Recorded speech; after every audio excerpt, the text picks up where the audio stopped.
Okay, hi, my people. Welcome again. I really like using this nighttime setting on here. I wanted to, it's not my nighttime setting, it's the lighting. The lighting in my kitchen I really like right now. So I'm not even having to edit any of these in my camera. So you can always count on me for these really interesting titles. And you're probably wondering where I am going with this. So today was interesting. This was fun. We basically celebrated a very beautiful, simple wedding at one of our good friends' houses. And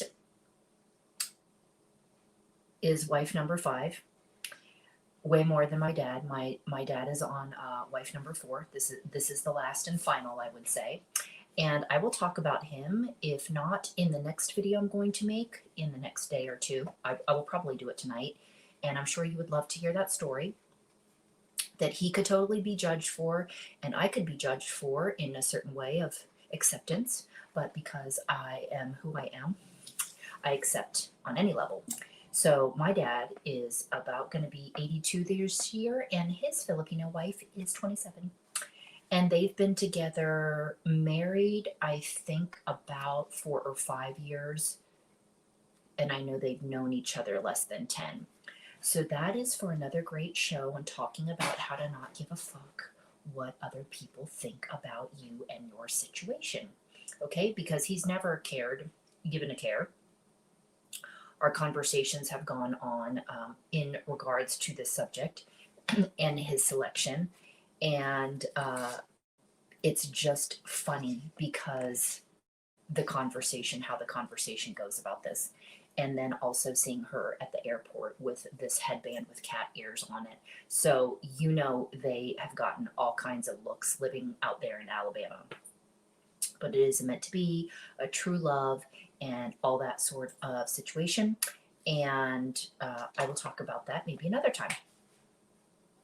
So today there were a couple of messages, great material, right, for my show today that I wanted to do, which is basically a good laugh, though that I have another not so feel good story. So that's why I titled it like this.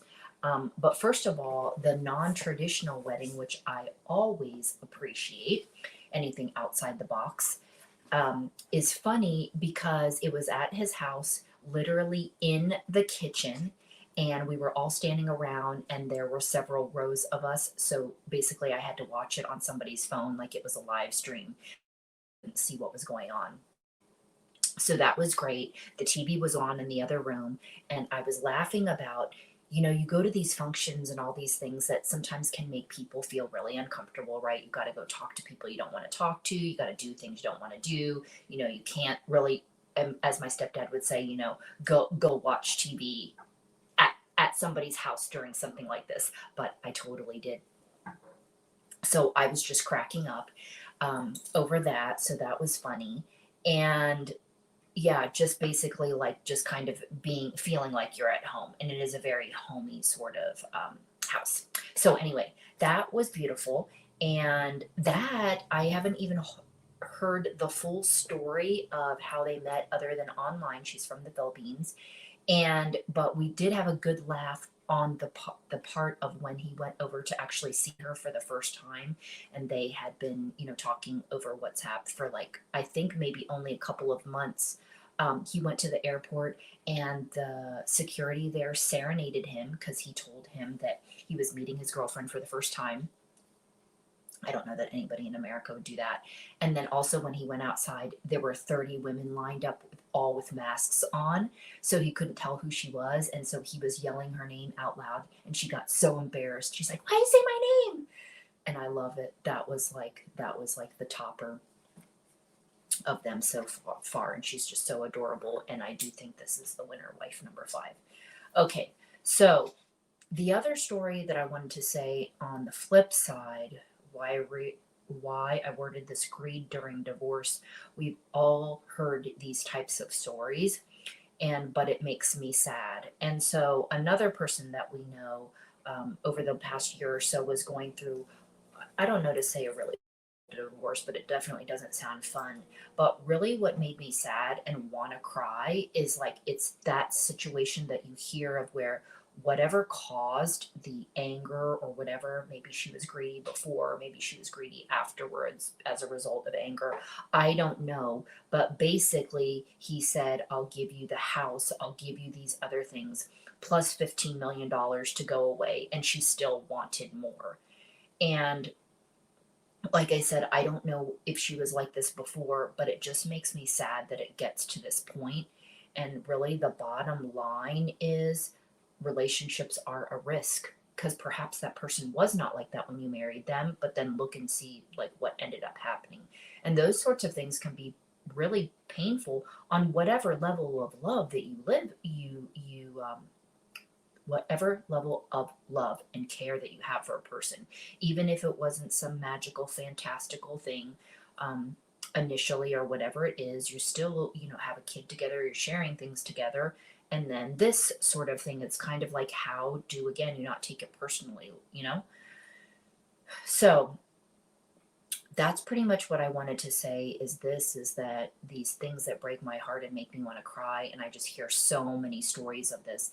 And you would think that I would sound like such a woman hater because my mom, okay, not to this level because my dad didn't have this kind of money, but my mom also did something like this. And so, personality disorder or not, it's still something that was very painful to my dad. So that's why he makes for a really good show because in the end, I think he ended up, with the final. And so his story a little bit I'm going to talk about is how I know it to be. He was kind of like me, that the being hypnotized by beauty, by physical beauty, and always choosing that. Okay, and to his, I don't know what to say, detriment, because he had to learn in some way. He had to learn in this way. He finally got it right for him, right? But with all of this being said, I don't really think ever the answer is these people that have multiple marriages it's the mindset. And if you keep moving forward, getting married because you think either you don't want to be alone, like whatever your reasonings are, um, that's a lot of the reason. And in my dad's case, really, I think so. That's why he kept going. And that's also, I feel like, a lot of the former ways of thinking of people before us. That is what I wanted to say in the show today. Just a little clip of celebrating, but also seeing the other side of what can happen with relationships that we can't predict. And all we can do is pray that we have an amicable, whatever the dissolve is, if there should there ever be one. Sometimes again, when we talk about people growing apart or whatever it is, not interested anymore, whatever whatever the reasons are, sometimes it's just okay. Sometimes people are better as friends, some people are better not living together. So all these different sorts of reasons. Okay, so I will meet you in the next video and I will tell you a little bit more about my dad. Um, I'm not sure how much more I'm going to talk about it, but I think it's worth a little bit mentioning just a little bit more and about him and his adorable wife, okay, who's an old soul. Okay, see you next video. Bye.